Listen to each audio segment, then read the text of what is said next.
Hey, I'm Decathlon Gamer. Welcome back to PCM20. It's Career Mode, episode 136. We're at the opening World Tour race of the season, Tour Down Under. It's the Wollonga Hill stage, the decisive stage. There was one other punchy stage along the way as we go to hit Wollonga Hill for the first time. The second time is where we head to the finish. For now, we're just trying to get there. The breakaway was just now caught, so this is going to be it, final group.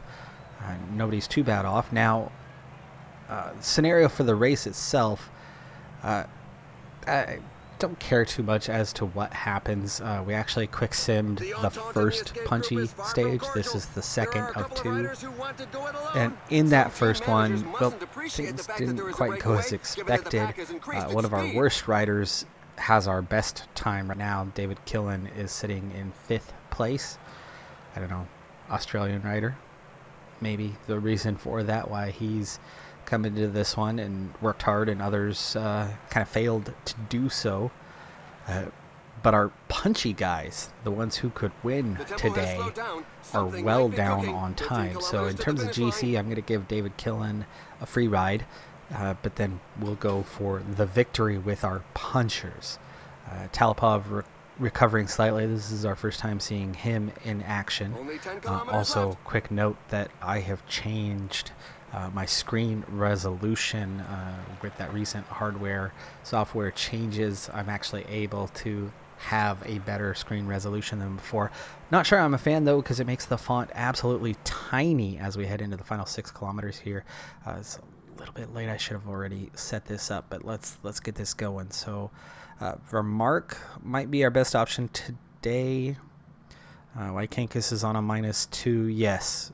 So we'll get the lead out there, and then Eric Butt, and then Moreau is pretty punchy, and then Johnson. Talipov will go first, and flat out Killen's just going to get the free ride because he sits in 5th overall, just 18 seconds down. So we want to maintain a top 10 anyway. And we're going to have to go very, very hard here. And actually, with just 6K to go, let's just gel up with everyone and make that easy. And here we go. Talipov, luckily right near the front, and can come out strong, quick. So far, not hurting his teammates. There's plenty of space over here on the left-hand side of the road. Coming up on EF, who are very hungry for this one today. And now we're already hitting the base. So, time to go hard. Talipov, done. On to Johnson. Johnson is a good climber, but he's not terribly punchy. 74 is not that bad, though. He is doing a little damage to his teammates behind him. But Killen for Mark, hanging in there. Already just 2.5K to go. And we have established a very, very strong front position. Johnson is done. 1.9K to go. Moreau, he is definitely a little more punchy. And we'll keep him going. He's going to sprint. Who's going to be the first to the line today? Okay, Eric Butt. He's already out of red bar. These guys are pushing 900 meters, and we are very much out front right now. This is going to be the top of the climb.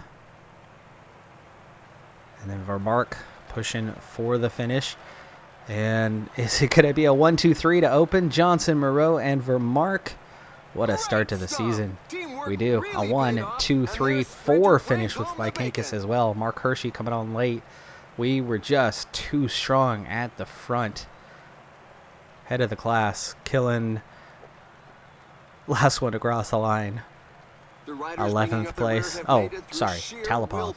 There are some gaps there. We'll see if they give some separation, and that moves us up to the GC. But, dang. What a way to start the season. Top 4, all us. And then 6th and 11th.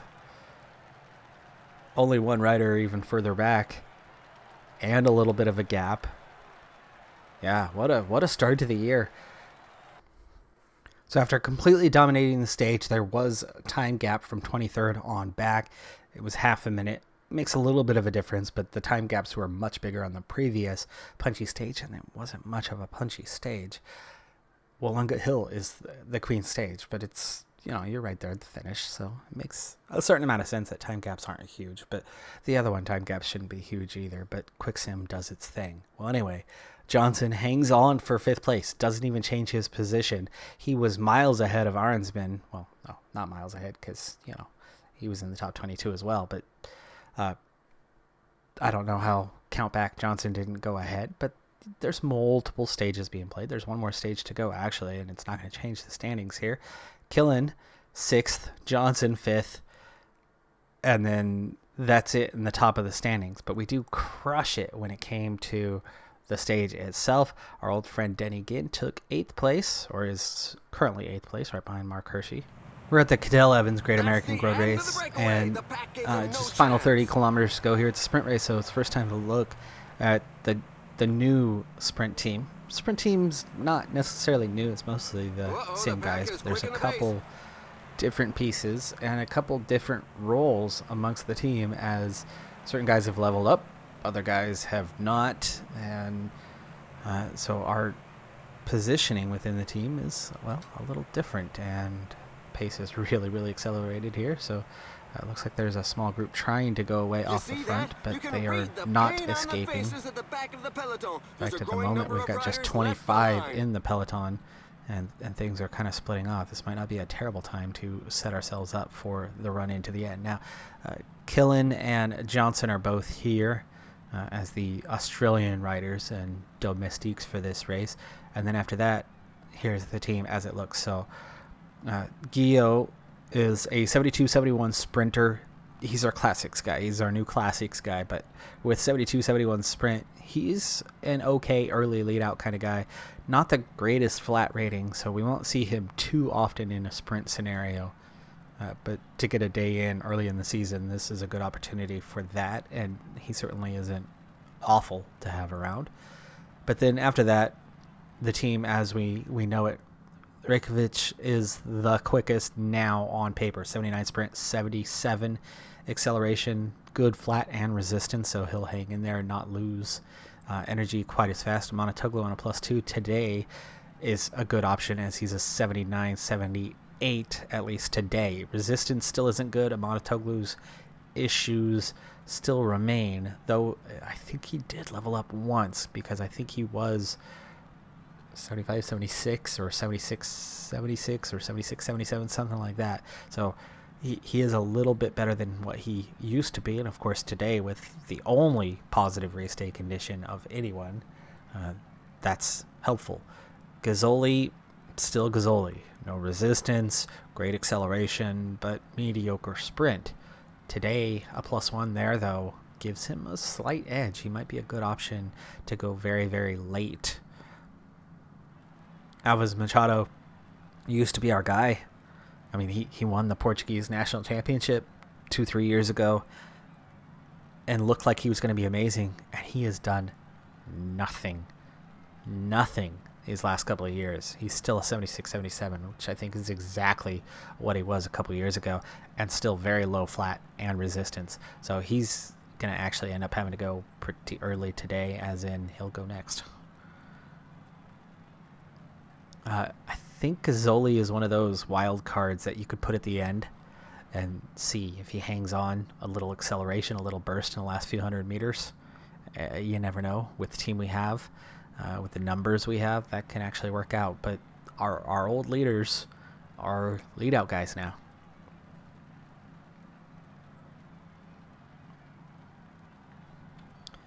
All right, so we're going to start with Johnson, try to bring things forward. Very wide road, so plenty of space. There is still a little bit of punchiness ahead of us, so we are not done with all of that.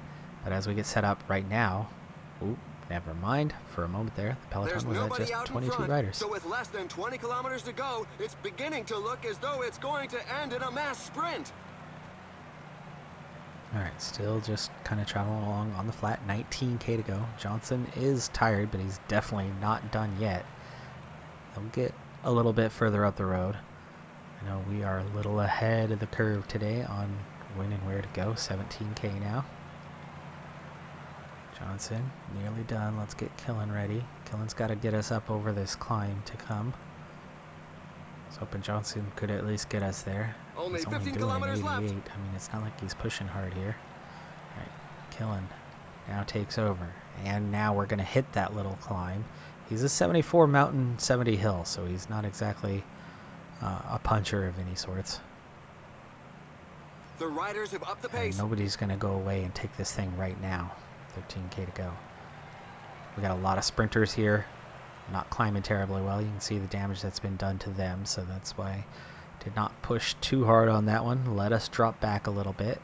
Right now, Jasper Stuyven has gone up the road ever so slightly, but he's not doing anything too dangerous at the moment. We are not done with the punchiness. There's still a little bit to go. And now, pace-wise, we should get some recovery out of these guys. Sprinters are positioning themselves up front. Theo is getting ready. 8K to go. I want Killen to hopefully get us up over this next one because he is the better climber. But again, that's doing a little damage, really.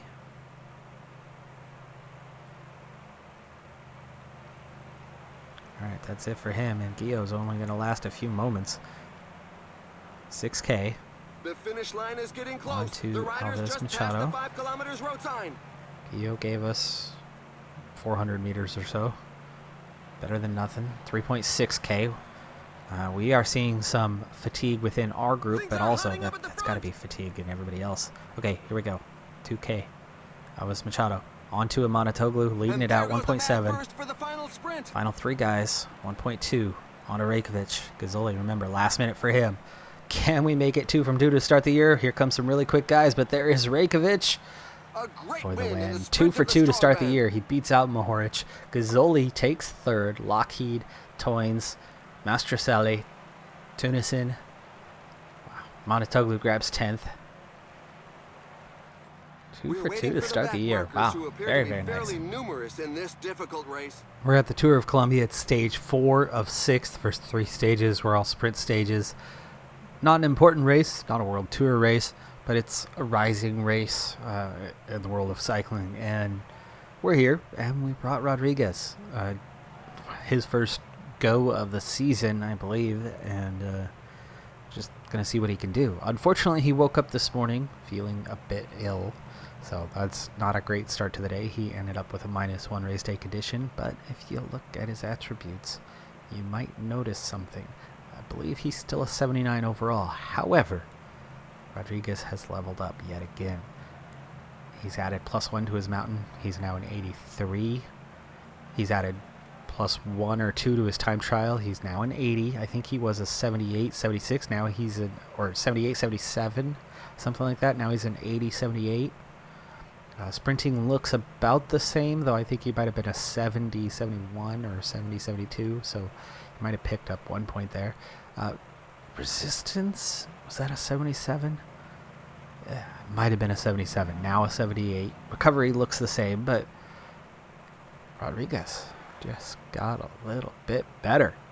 So, and still a 79. Kind of a good thing for us. If he can hang on to that 79 for a while, increases our chances of re-signing him come August 1st. It's going to be a struggle, though. He's going to ask for a lot of money. 100% interest is our only chance of him asking something reasonable.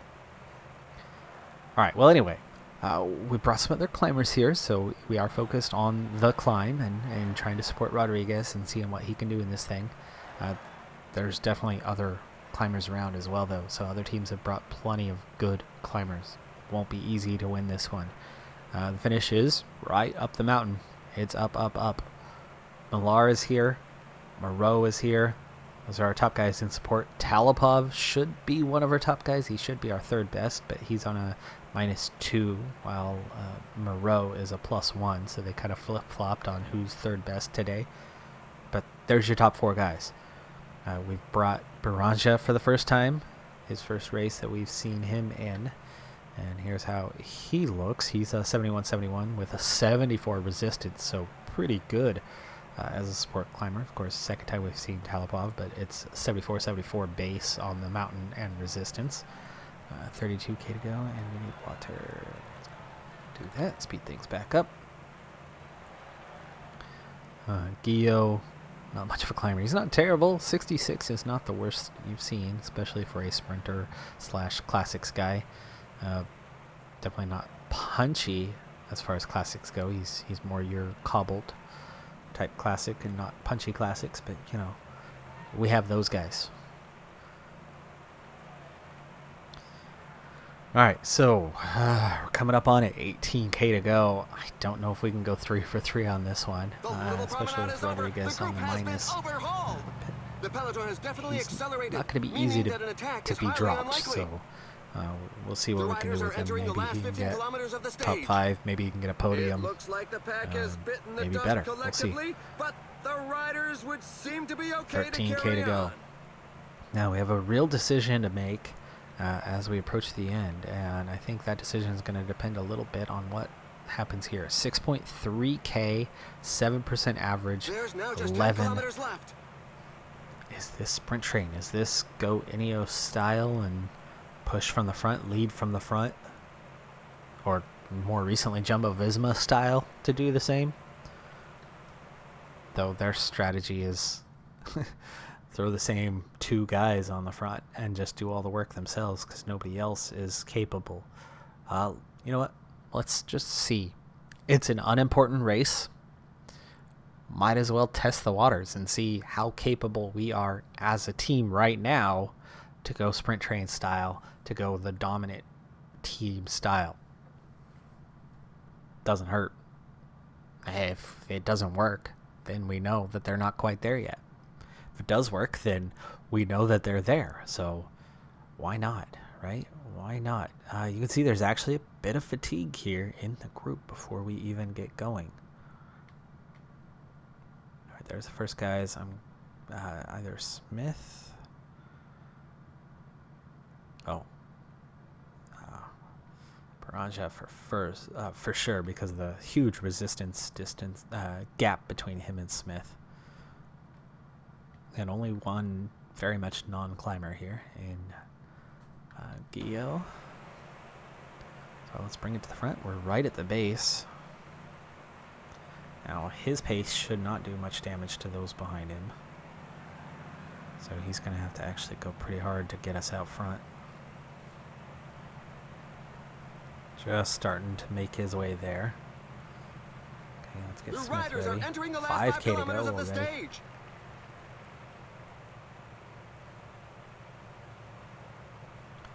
Ciccone, Vlasov, Pellegrin attacking. Kind of glad I'm doing this because we would have had to respond to that somehow or another. Those guys go clear, but we have team. We have numbers. There's no reason to do anything drastic. Now, Smith, better as a pure climber, but the pace right now, we got to catch up to these guys. 3K to go. That's how quick this is coming down. The riders are in a portion above 10%. Okay, next attack. 1.7K to go. How did this get down so fast? I thought this was supposed to be a longer climb than this. Oh my gosh. This is going way too fast. Way too fast. No. Moreau trying to pull it back inside the final kilometer. There goes the sprint. The strongmen are giving their all. Only a few riders are Moreau's going to put in maybe a top 3 performance.